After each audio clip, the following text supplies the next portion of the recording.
Fala pessoal, tudo bem? Bom, na aula de hoje vamos falar então um pouquinho a respeito de diagramas de objetos. Dando continuidade então nas nossas aulinhas aí de UML. Pessoal, diagrama de objetos, o objetivo dele ele é um diagrama derivado, né, dos diagramas de classe. Ele é um diagrama estrutural, né? E o objetivo dele é fornecer uma visão dos valores que são armazenados dentro de uma determinada classe. Então a gente tem as classes, nas classes a gente tem atributos e a gente tem métodos.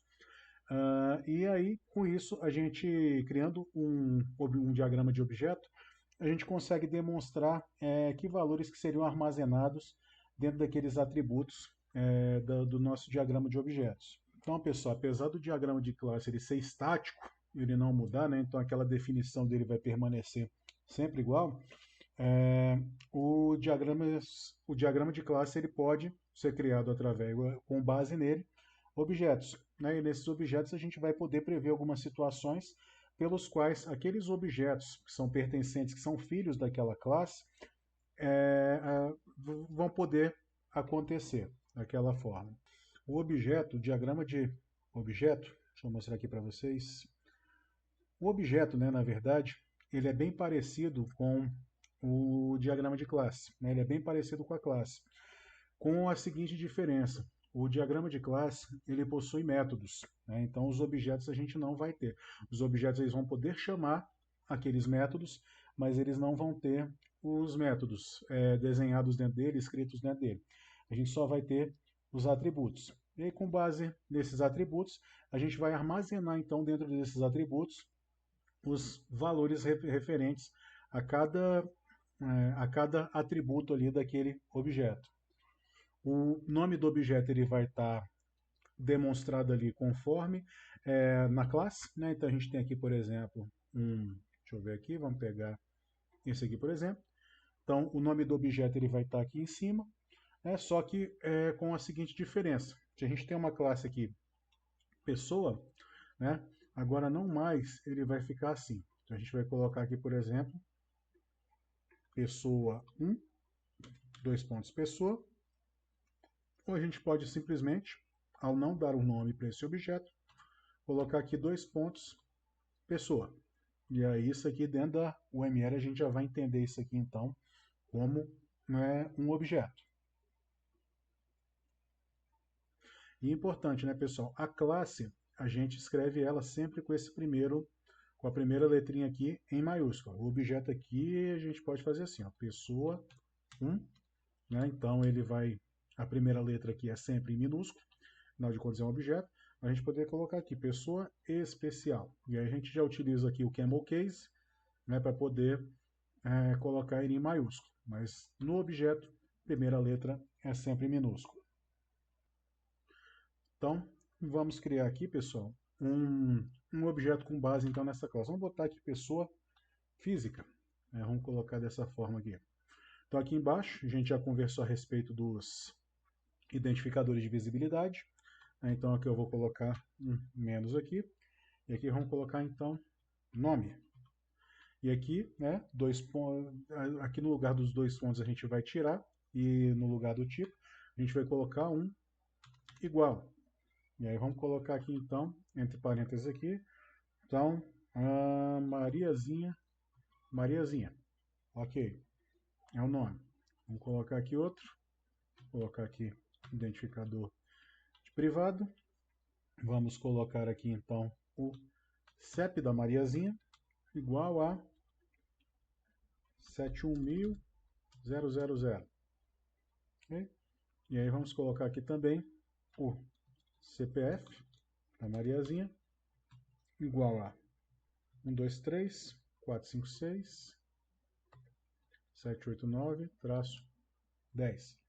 É o CPF aqui da Mariazinha.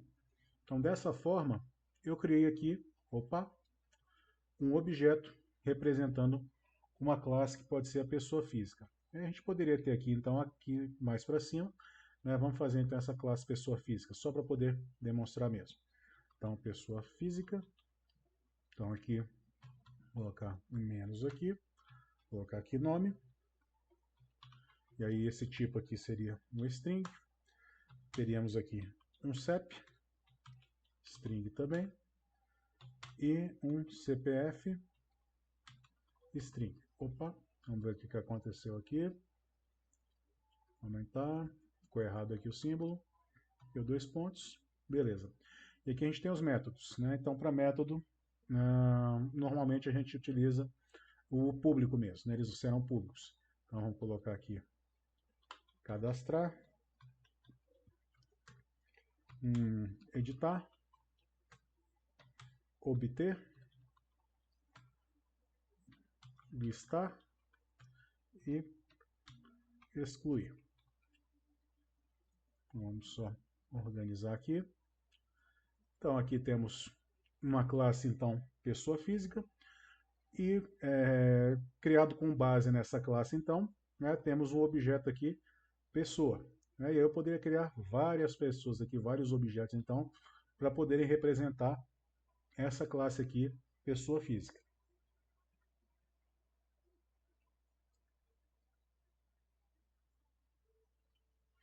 E aí, assim como as classes elas possuem ligação, eu poderia estar criando um outro objeto aqui para poder criar uma ligação, então, entre esses dois objetos. Então, vamos supor que essa pessoa aqui, ela seja detentora de uma conta bancária. Então, vamos colocar aqui, conta, e aí, conta bancária. E aí, vamos colocar aqui, então, né, MR conta, igual a, aí, sei lá, 1, 2, 3, 4, dígito 6, né? NR agência, opa, NR agência igual a 0001 traço 1. Ok? Aí vamos botar um diferente aqui. Vamos colocar aqui um saldo, então, né? Quanto que a Mariazinha tem na conta dela. Saldo. Vamos apagar aqui. E aí a Mariazinha, ela tem R$1,99 na conta dela. E aqui, para a gente poder fazer a ligação entre esses dois, basta puxar uma linha mesmo. Aí vamos só retirar aqui a setinha aqui da frente. Ok? E aqui, então, dessa forma, então, vinculamos dois objetos. Então, pessoa física da Mariazinha, essas informações aqui, e a conta bancária dela, contendo essas informações aqui. E aí, pessoal, se a gente quiser, a gente pode manter essa classe aqui, né, mas a gente criar uma relação de instanciação entre esse objeto e essa classe. Então, para a gente poder deixar o nosso diagrama mais claro, né, mais bem elaborado, vamos dizer assim, né, a gente pode fazer dessa forma para deixar ele bem explicadinho mesmo. Como é que a gente faria isso? Né? Então, a gente tem que criar uma associação aqui desse objeto para com essa classe. Então, vou pegar aqui a setinha mais uma vez, vou ligar aqui de cima para baixo, deixa eu ver se eu consigo fazer retinho. Consegui. E aqui nessa pontinha, eu vou utilizar essa seta aqui, essa flecha, nessa flechinha, deixa eu ver aqui se tem uma maior aqui para a gente poder utilizar. Eu acho que essa é a melhor setinha que a gente tem, flechinha que a gente tem mesmo, ok? E aqui a gente vai colocar então um tracejado aqui nela. Então temos aqui a ligação entre a nossa classe. E além disso, a gente precisa informar o estereótipo disso aqui. A gente utiliza estereótipos dentro dos diagramas UML para poder estar esclarecendo algumas relações. Então, nesse caso aqui, é uma relação de instanciação. Então, aqui eu vou pegar então um texto, né, pode ser esse aqui em cima, e aí vamos colocar aqui o estereótipo. Estereótipos eles são sempre criados dessa forma, tá? A gente coloca essas flechinhas para duas flechinhas para a esquerda, duas flechinhas para a direita, e aqui no meio a gente coloca então o tipo de estereotipação que está acontecendo. E aqui a gente coloca então instanciação. Ok? Se você quiser fazer em inglês, instantiate. Pode ser também. Ok? Mas, como a gente está no Brasil, vamos colocar só instância D. Ok? Pegamos aqui, colocamos. Pronto. Opa, ele bagunçou aqui, né? Botou uma setinha no meio aqui que não devia. Né? Vamos ver se...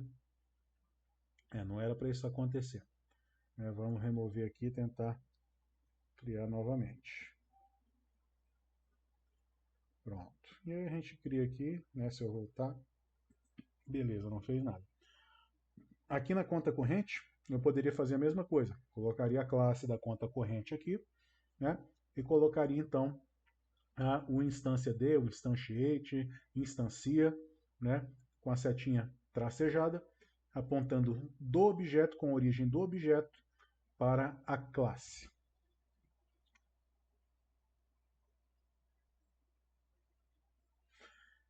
E aí com isso, pessoal, a gente pode ter vários objetos criados aí, né? Se a gente tiver sistemas maiores, então a gente pode ter aquele objeto principal começando aqui, né, como pessoa física, e aí para o conta bancária, do conta bancária e para o conta poupança, e vários tipos de contas, né, movimentações de conta.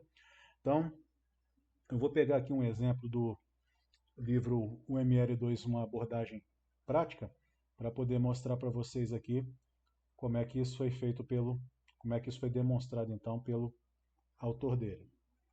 Ok, deixa eu ver aqui, vamos abrir o Paint aqui, vou jogar, e olha só.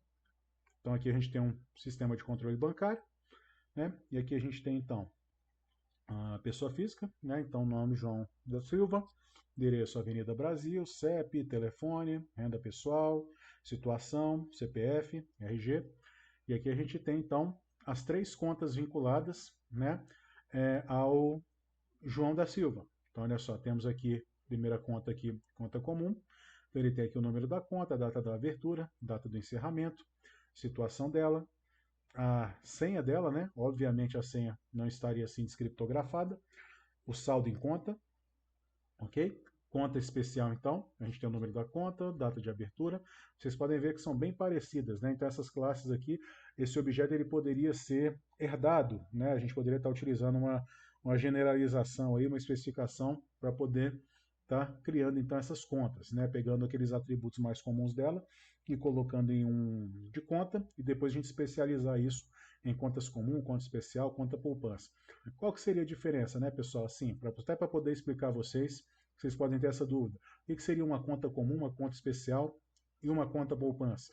Então, olha só, a conta comum, ela é uma conta que ela seria uma espécie de conta salário, né? Então, ela seria uma conta que ela não teria um limite. Então, aquele cliente, ele não conseguiria entrar no cheque especial dele. Então, ele não...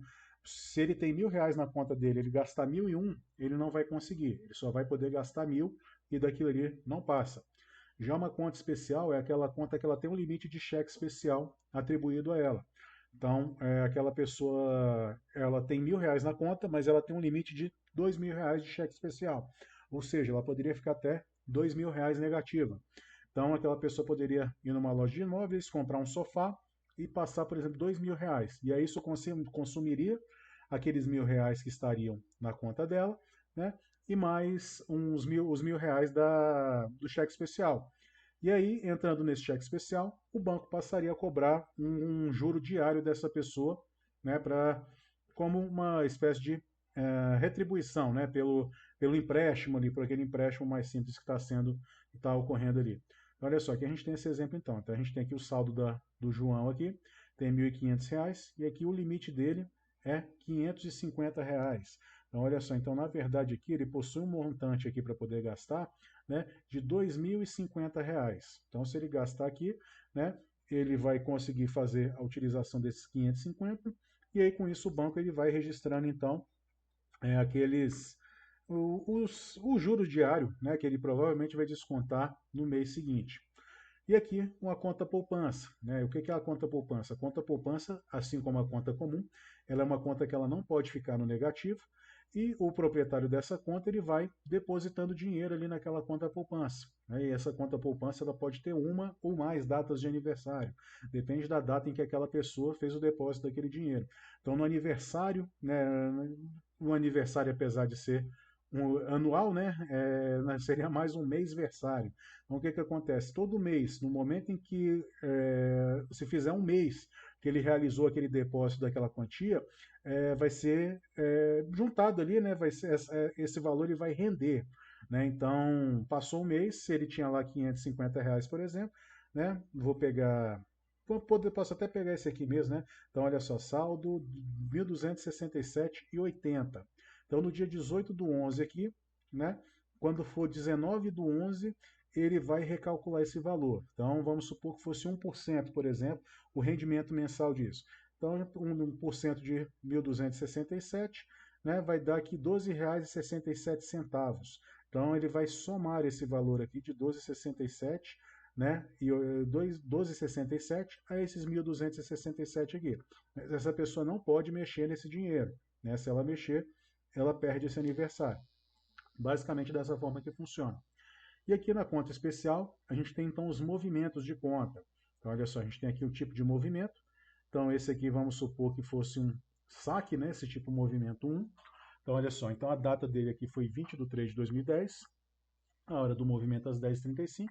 O João, ele sacou R$ 50 aqui. Ocorreu, então, um segundo movimento.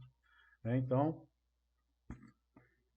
o João, ele, em um determinado momento, né, vamos pegar esse tipo de movimento aqui como um depósito. É melhor para a gente poder explicar aqui, porque senão eu não vou conseguir explicar com base aqui no limite dele. Então ele colocou dinheiro aqui, ele colocou R$ 50, depositou R$ 50, depois ele depositou 3.000 aqui. Por que eu falo que ele depositou? Porque aqui eu estou pegando o tipo 1, né, o tipo de movimentação 1, e supondo que esse tipo de movimentação ele seria o de depósito. Né? E aí a gente já tem aqui ó, o movimento 3 aqui então. Então dia 5 do 4, né, um tipo de movimento 2, então esse aqui a gente pode falar que foi uma retirada. Né? Então, às 15 horas, ele fez uma retirada de R$ 850, como tinha dinheiro, está tudo certo. Ok? E aqui, um quarto movimento, no dia 15 do 4, né, onde ele fez também uma retirada, a gente supõe então que o tipo de movimento seria tipo 2, né, seria retirada, e aqui às 16 horas então, ele tirou R$ 700. Então, assim, nesse exemplo aqui, a gente consegue perceber como que o diagrama de objetos ele ajuda a gente a compreender como aquelas classes elas vão funcionar juntas.